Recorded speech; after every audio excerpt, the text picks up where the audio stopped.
Hasta este momento no tenemos más preguntas pendientes. Los invitamos a formular sus preguntas y comentarios a través del chat o de la sección preguntas y respuestas, incluso para el profesor Serpa. Pero mientras ustedes participan, vamos a escuchar a nuestros últimos panelistas. Damos la bienvenida a la profesora Alejandra Castillo, que se incorporó hace momentos a la sala. Y vamos a escuchar ahora al profesor Juan Luis Modolel. El profesor Modolel es abogado por la UCAP, especialista en ciencias penales y criminológicas y doctor en Derecho.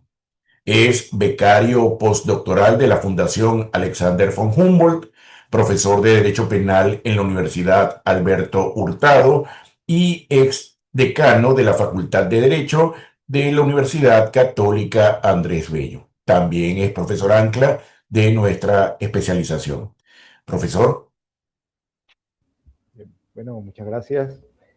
Gracias por la presentación, profesor Sánchez, y gracias también por ayudarnos a la organización de este evento que, que gracias al posgrado de Derecho de la Universidad Católica pudo este grupo de profesores y profesoras de Derecho Penal reunirse para hablar públicamente sobre algunos temas que tocamos en nuestras reuniones mensuales que hacemos de los distintos tópicos, como explicó el profesor Pompilio al comienzo, Pompilio Sánchez al comienzo de esta jornada. Bien.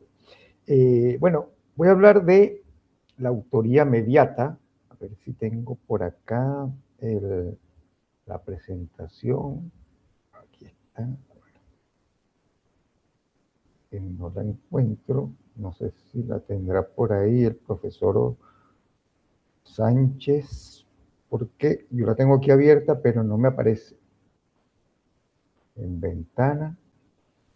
La ve en pantalla, profesor. Tiene que darle al botón compartir en Sí, la sí. parte inferior y seleccionarla de las Sí, opciones que le debe mostrar la interfaz. lo que pasa es que no me aparece. Voy a cerrarla y la vuelvo a abrir. A ver si aparece, porque lo que pasa es que no me aparece en ventana. Vamos a ver si ahora.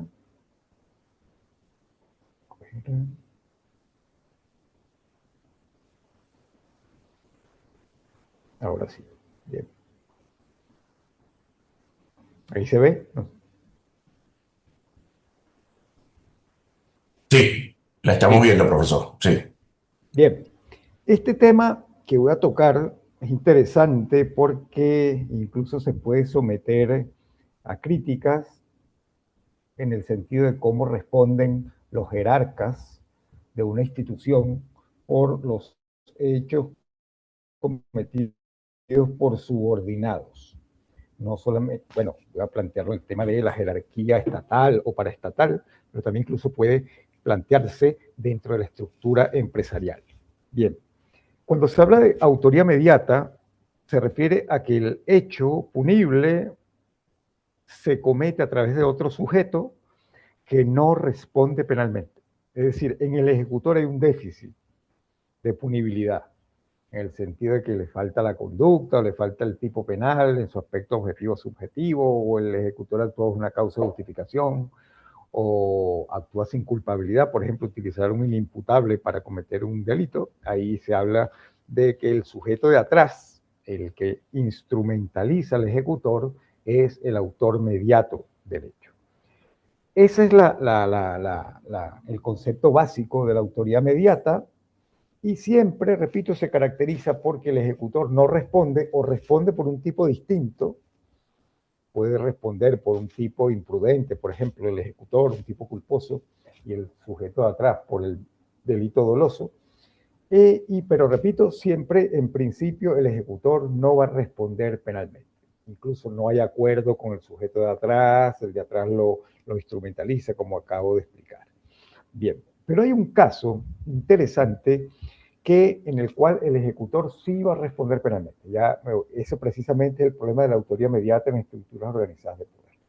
En Venezuela, la doctrina ha tratado el problema de la autoría mediata y también la jurisprudencia. Ahí coloco el ejemplo del profesor Arteaga Sánchez en su manual de Derecho Penal, que él dice que esta figura es innecesaria. Es innecesaria la autoría mediata porque dice que se trata de un autor en sentido estricto que realiza el hecho constitutivo del delito o que se puede aludir a la instigación. Esta afirmación no es correcta, es decir, porque no es un autor en sentido estricto si se entiende autor como ejecución. Y tampoco la instigación sirve para explicar el sujeto de atrás, porque precisamente el instigador es un partícipe, es un sujeto que actúa accesoriamente, aunque claro, puede ser que tenga una intervención importante en el hecho, pero no, el hecho no depende de él.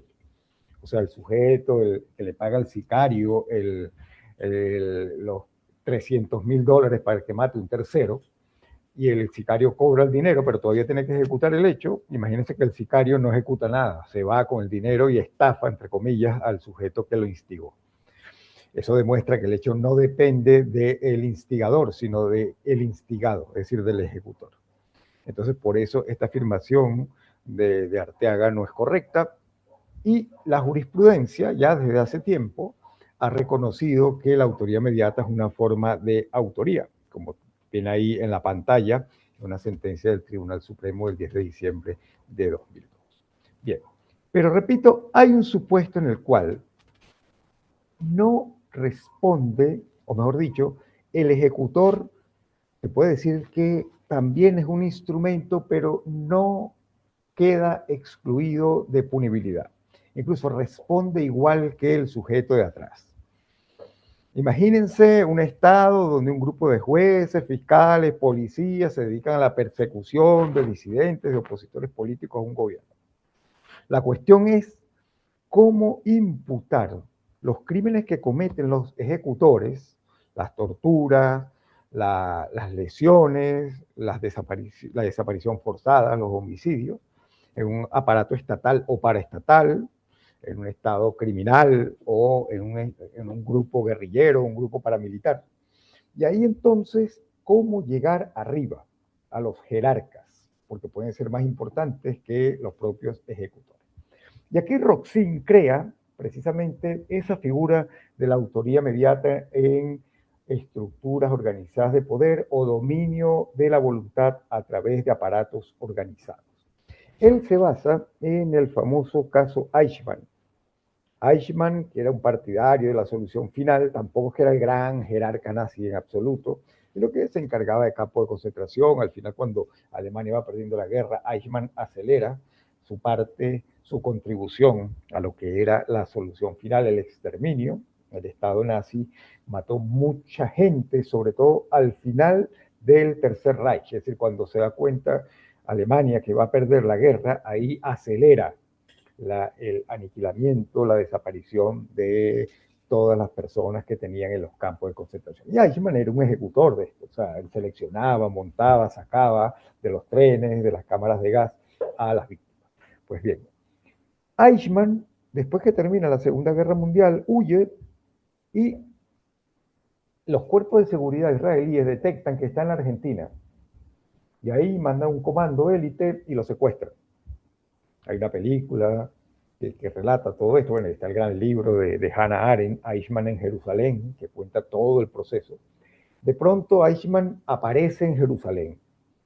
Es decir, el comando israelí lo que hizo fue secuestrarlo y lo lleva para juzgarlo en Israel por los crímenes que cometió durante la Segunda Guerra Mundial. Bien, a Eichmann entonces se le procesa en Jerusalén. Y aquí hay un párrafo que voy a leer que transcribe Roxy. Dice, el defensor de Eichmann señalaba en favor de su cliente que de haberse negado a obedecer, ello no habría surtido efecto alguno en la ejecución del exterminio de los judíos y por eso no habría importado a sus víctimas. La maquinaria de impartir órdenes habría seguido funcionando como lo hizo después de que mataran a Heydrich.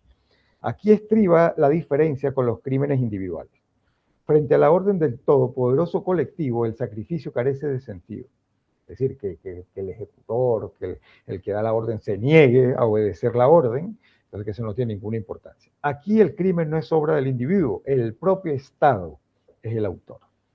En estas palabras, dice Roxin, quedan expresadas perfectamente las circunstancias que fundamentan el dominio de la voluntad de las instancias superiores de Eichmann. Efectivamente, es la estructura de la maquinaria que sigue funcionando con independencia de la pérdida del individuo, lo que hace que se destaque al comportamiento de los sujetos de detrás con respecto a la inducción, entrañando la autoría. Pero, dice Roxin, la autoría de Eichmann, en tanto que también aparece en relación con las instancias que le son superiores únicamente como órgano ejecutor, no por ello resulta afectada. Es decir, lo que quiere decirse, bueno, está muy bien el alegato final de Eichmann cuando lo procesan en Jerusalén, pero en el fondo lo que se dice es, bueno, pero eso no lo excusa a usted de responsabilidad. Tiene razón, el responsable del Estado, pero usted también, que fue el ejecutor. Roxin transcribe lo que dijo el Tribunal Regional de Jerusalén. La proximidad o lejanía de uno o de otro de entre estos muchos delincuentes al que mató realmente a la víctima no puede influir en absoluto en el alcance de la responsabilidad. La medida de responsabilidad más bien aumenta cuando más el alejado se esté de aquel que con sus manos hace funcionar el arma asesina y más se acerque uno a los puestos superiores de la cadena de mando, a los inductores, y lo pone entre comillas en la nomenclatura de nuestro legislador. El tribunal subraya expresamente que hay que considerar al inculpado personalmente, en todo caso como autor de la acción punible. Advierte con toda razón que en estos crímenes de proporciones gigantescas y múltiples ramificaciones, en los que han participado muchas personas en distintos puestos de la escala de mando, planificadores, organizadores, órganos ejecutores de distintos rangos, no es adecuado recurrir a aplicar los conceptos comunes de inductor y del cómplice. Los jueces aluden a la especial dificultad de definir en términos técnicos quién ha auxiliado a quién. Y para estimar autoría invocan en definitiva el carácter de estos delitos de crímenes en masa que excluye la aplicación de las categorías normales de la participación. Y dice Roxin, se ve acá en estos extractos de la sentencia del Tribunal de Jerusalén que se relata todo lo que es el aparato organizado. Es decir, una organización jerárquica, unos sujetos de atrás que controlan la organización, que hay un ejecutor, pero que el ejecutor lo que hace es seguir la línea política o la orden de los superiores y que eso no excluye la responsabilidad del ejecutor y que no sirve acudir a la inducción y no sirve tampoco hablar de cómplice de los sujetos que estén atrás.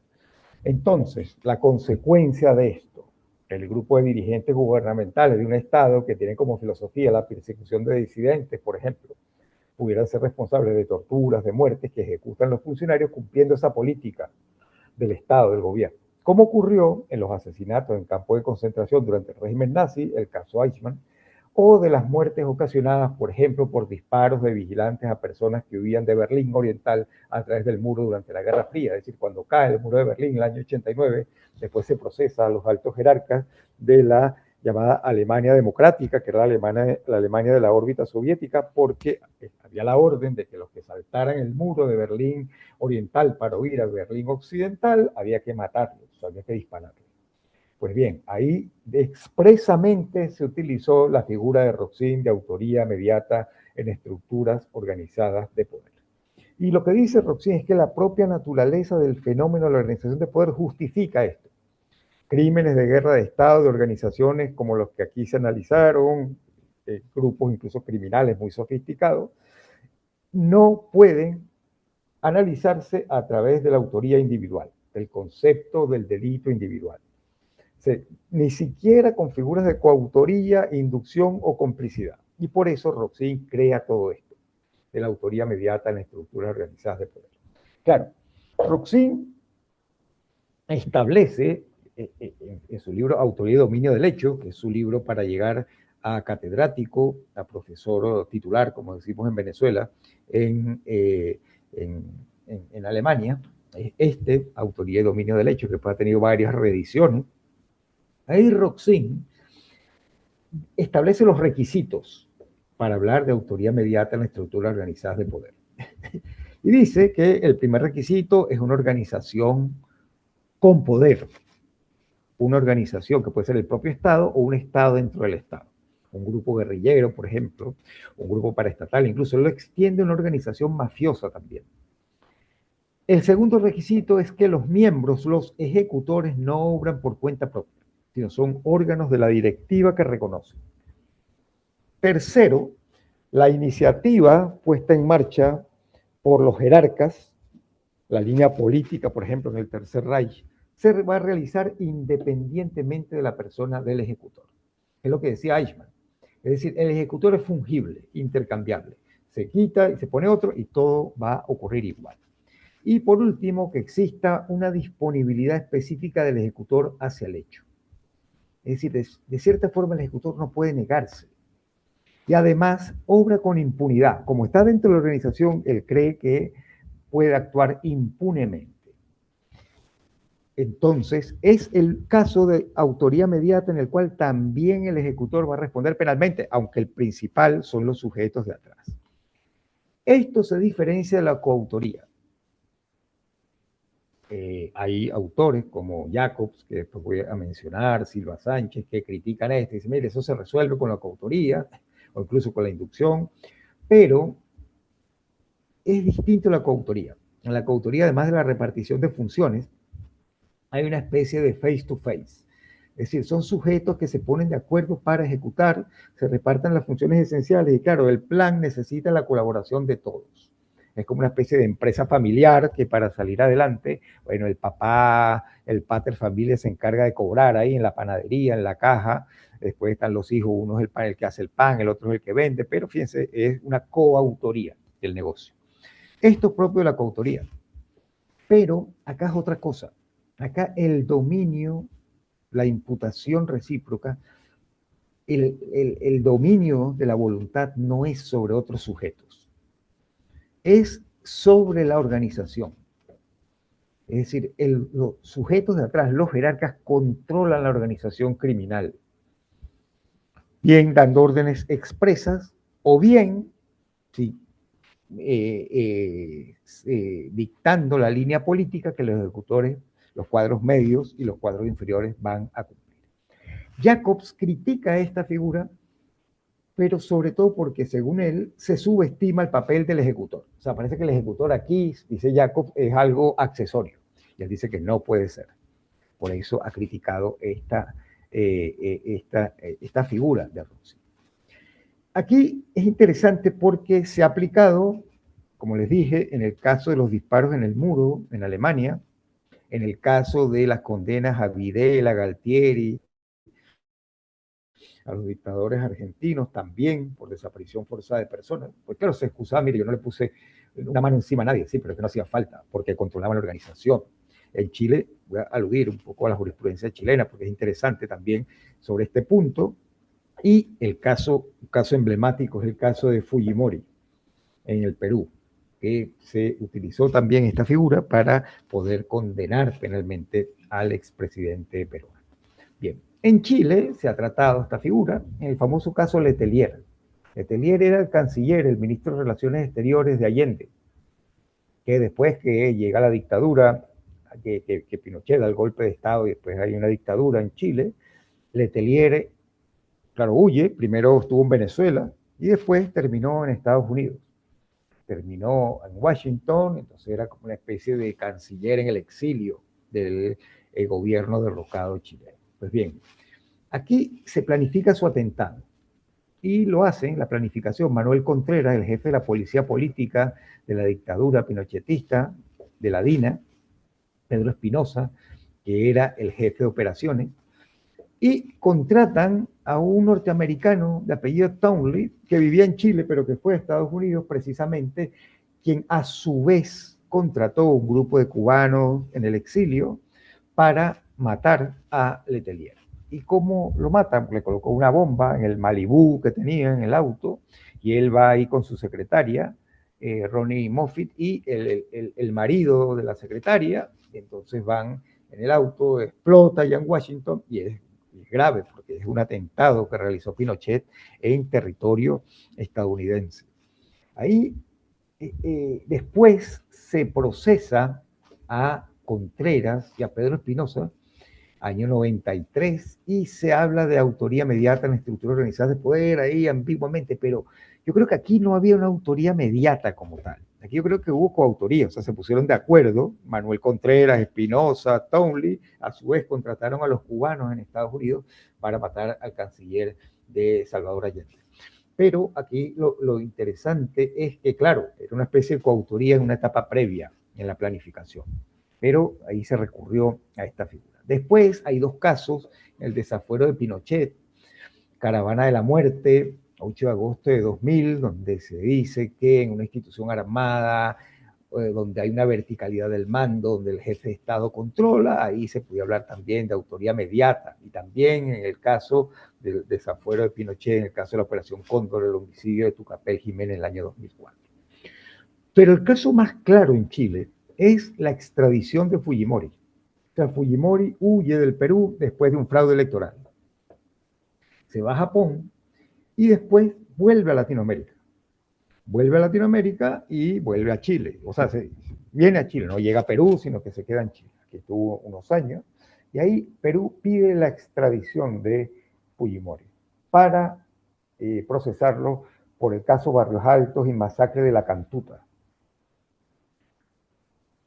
Cuando se acuerda la extradición, la Corte Suprema de Justicia chilena, ahí sí alude expresamente a la autoría mediata en estructuras organizadas de poder, diciendo el objetivo central de gobierno, la política definida, las estrategias generales, las órdenes de ejecución, fueron dispuestas y transmitidas por el acusado, por Fujimori, y retransmitidas al resto. Vladimiro Montesinos también era la mano derecha en todo esto, y por lo tanto, ese fue el fundamento. Incluso, pero los argumentos los había dado Perú cuando solicitó la extradición. Después lo extraditan y en Perú lo condenan por estos casos, y ahí sí expresamente se habla también de autoría mediata en estructuras organizadas de poder. Esto es interesante porque fíjense que es una figura que ha sido utilizada, o sea que no es algo teórico solamente.